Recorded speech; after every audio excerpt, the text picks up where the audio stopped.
We know proper nutrition is essential to students. What and when they eat significantly affects their ability to learn. The Appleton Area School District in Wisconsin is taking a community-wide approach to school nutrition. It began in 1997 at Appleton Central Alternative High School with a pioneering healthy food program sponsored by Natural Ovens of Manitowoc.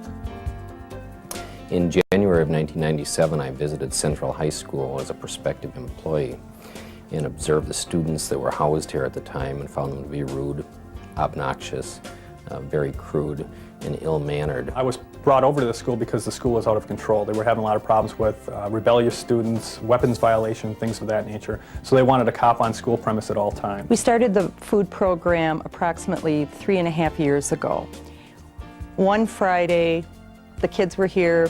They had candy machines and pop machines in the student lounge. The following Monday, they came to school and they were greeted by water coolers and healthy bagels and energy drink for breakfast. Since we started the program, the Nutrition, the Natural Ovens program, with the complete diet, the balanced diet, I have seen a total change in the students and the environment within the school. It's amazing. Now, 5 years later, that I actually have a job here, I was hesitant once again to start and found that the atmosphere is entirely different. The students are calm, they're well behaved. I don't have to deal with the daily discipline issues, out and out disciplining of students. That just isn't an issue here. Every year, we are required to file a state report. On the state report, they include information regarding the number of dropouts, expulsions, drugs, weapons, suicides. Since we've started this program, all 3 years, zeros is what I have had to report. It's a pretty nice report to fill out. We have kids who were identified as being at risk, kids who had been truant, kids who had had a lot of problems. We got through the whole last year without an expulsion. Dropouts dropped to non-existence. Kids came to school, they were happy. They have learned that with healthier foods, it's going to make them a better person. It keeps them more focused. It makes them happier at their work. And the returning students are now the advocates for the program. The kids encourage each other, they set the example, and they demonstrate proper eating habits to the new kids. It works great. But when I have kids asking me, hey Dan, how much do you work out a week? What do you do here? What do you eat? Is this what you eat all the time? And it's almost like now the kids are interested.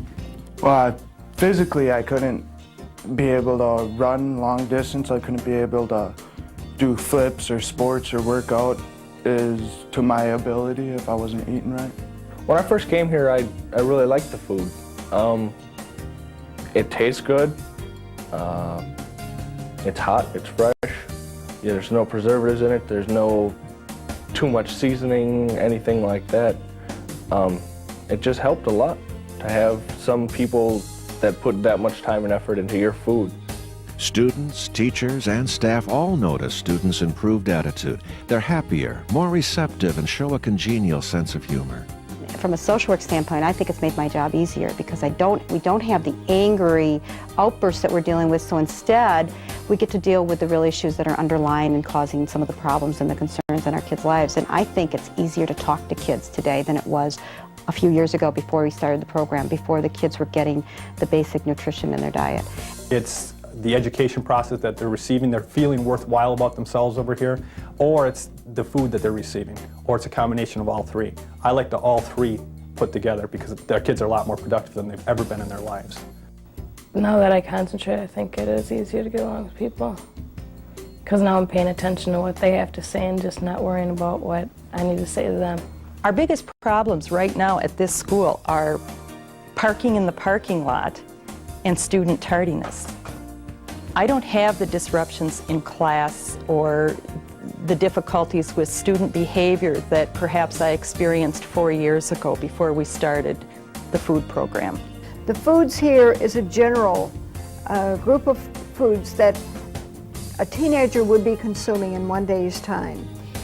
Children that come to school on an empty stomach or with the highly sugared cereals, artificial colorings, flavorings, the candy bars, the soda pop loaded with sugar, sometimes 150 teaspoons to 180 teaspoons of sugar a day. The fat, the actual hydrogenated fat with the trans fats there that are so harmful for the body, the French fries, the chips, the burgers, and of course, the soft drinks. The caffeine, the sugar, the artificial flavorings again, not the kinds of things that a young body, a young growing body, a young learning body should be putting in their system. A lot of these kids, when we first asked them, what did you have for breakfast today? You'd be surprised that 90% of them had absolutely nothing, and we were at lunchtime already. So they've had no breakfast, no lunch, and they're trying to be productive people without anything in their system at all. If you've been guzzling Mountain Dew and eating chips and you're flying all over the place, I don't think you're going to pick up a whole lot in class. Healthy food has had more of an impact than we thought. We believed that it would help settle the kids down, which it has done, but I think we were surprised the impact it's had on academic learning.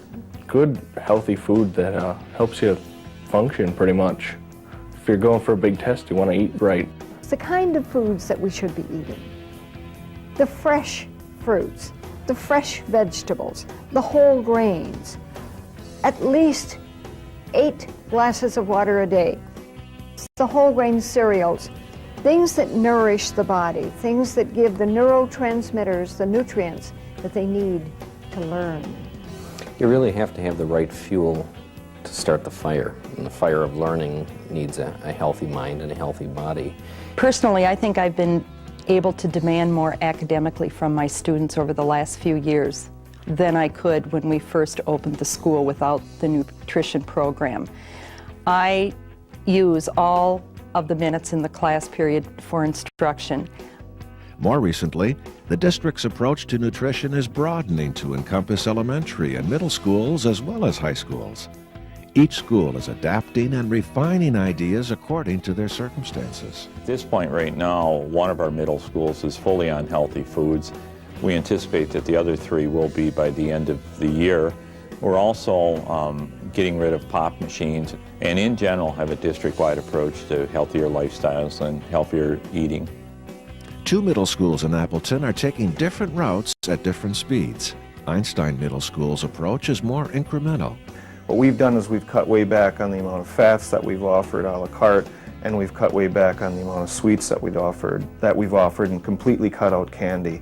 Since we started this, and I'd have to say it's subtle and not as striking, but what I've noticed is more calmness, but less bouncy activity. Students seem to me to be more alert and focused. In the morning, I'm extremely busy because I come to school, I go to homeroom, I go to Spanish, I go to English, I go to tech ed, and then I end up going to history before I can even get a lunch, so it's really important for me to get a breakfast in. If I didn't eat breakfast, it'd be well over 12 hours before I'd get another meal in me. I think you also have to take 3 or 4 years to really make a full transition for a district of 25 schools and 15,000 students, because I think if you try and just implement it all at once without taking a look at the curriculum, working with the parents and the faculty, you run the danger of really trying to sell something that will sell on its own merits given time. The time had come to take it seriously and to extend respect to the students and to ourselves and take some action on good health. They are buying the a la carte treats that we have that meet those guidelines. And this year we have baked chips and all the things that meet the guidelines. We have a growing use of the salad bar this year in both 7th and 8th grade. I started to like it more because I started eating healthier. This year my days are a lot better because I've been eating breakfast in the morning and eating healthier and having a salad for lunch. In the morning, from 7:30 to 7:50, when the kids are in the halls, we have not had one incident all year that I've had to get involved in with shoving, a fight, aggressive behavior that would take place. Well, I've been teaching here for almost 30 years. I see the kids this year as calmer. They're easier to talk to. They just seem more rational. I'd thought about retiring this year, and basically I've decided to teach another year. so I'm having too much fun. I think instead of looking at the food program as a break-even, I think we have to take a look at is what do we need to put in to really make it good for kids. Nutrition for students should be part of a general operating budget. We're concerned about everything else. We're concerned about new band uniforms. We're concerned about the football team. We're concerned about books, textbooks. Why not be concerned about nutrition? That seems to me the basis in many cases for creating a positive learning environment. I can't buy the argument that it's too costly for schools to provide good nutrition for their students. I found that one cost will reduce another. I don't have the vandalism. I don't have the litter. I don't have the need for high security. If you're going to have a healthy meal, it's going to take some time, it's going to take some effort, and school districts are going to have to buy into it as a whole.